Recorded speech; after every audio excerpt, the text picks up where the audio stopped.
আসসালামু আলাইকুম। আজকে আপনাদের তৈরি করে দেখাচ্ছি মুচমুচে বাঁধাকপির পাকোড়া। চলুন তাহলে ফুল রেসিপিটি দেখে আসা যাক। প্রথমে আমি একটা বাঁধাকপিকে একদম মিহি করে কুচি করে নিয়েছি।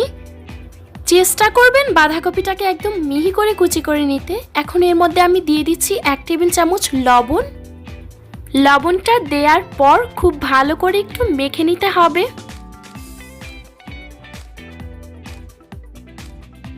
মেখে নেওয়া হয়ে গেলে এখন একটা ঢাকনা দিয়ে 15 মিনিট রেখে দিব। 15 মিনিট পর এখানে দেখতেই পাচ্ছেন যে বাঁধাকপির থেকে কতটা পানি বের হয়েছে। এখন এই অবশিষ্ট পানিটাকে চিপড়ে ফেলে দিতে হবে।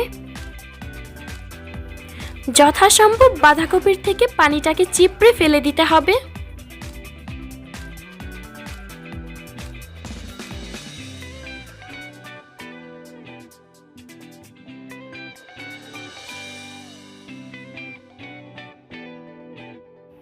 এখানে দেখতেই পাচ্ছেন কতটা অবশিষ্ট পানি বের হয়েছে। এখন এটাকে ফেলে দিব। আর এখন এতে কোনো রকম পানি নেই।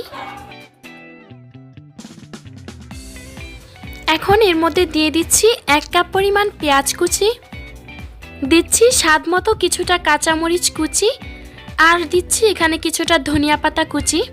ধনিয়া পাতাটা আমি এখানে বেশি দিয়েছি। দিয়ে দিচ্ছি 1 চা চামচ লাল মরিচের গুঁড়ো, আর 1 চা চামচ দিচ্ছি হলুদের গুঁড়ো, 1 চা চামচ দিচ্ছি ধনিয়ার গুঁড়ো, আর 1 টেবিল চামচ দিচ্ছি রসুন বাটা, আর দিচ্ছি 1 চা চামচ সাদা গোলমরিচের গুঁড়ো। এখানে দিচ্ছি 1 চা চামচ কালো জিরা। চেষ্টা করবেন কালো জিরাটা ইউজ করার জন্য, এতে করে পাকোড়াটা খুব টেস্টি হয়। এখন এখানে দিয়ে দিচ্ছি একটা ডিম, আর দিয়ে দিচ্ছি 4 টেবিল চামচ বেসন, এবং দিচ্ছি 4 টেবিল চামচ চালের গুঁড়ো।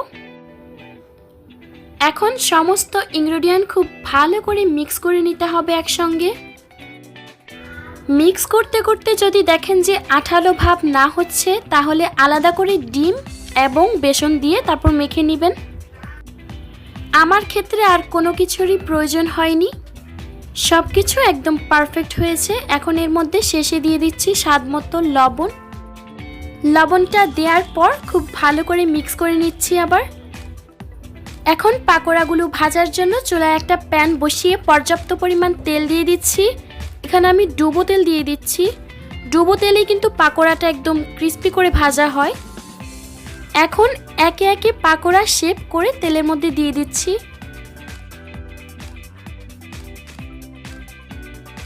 পাকোড়াগুলোর একটা পাশ হয়ে এসেছে, এখন একটা চামচের সাহায্যে উল্টিয়ে দিচ্ছি।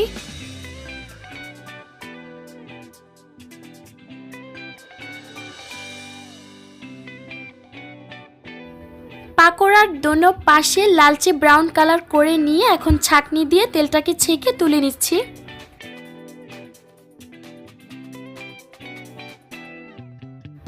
তৈরি হয়ে গিয়েছে মুচমুচে বাঁধাকপির পাকোড়া। এই স্ন্যাক্সটা সন্ধ্যার নাস্তায় সার্ভ করতে পারেন। খেতে অসম্ভব মজাদার। ভিডিওটি ভালো লেগে থাকলে লাইক কমেন্ট করবেন এবং সাবস্ক্রাইব করে আমাদের পাশেই থাকবেন নতুন ভিডিওর জন্য। আর সবাই ভালো থাকবেন। আল্লাহ হাফিজ।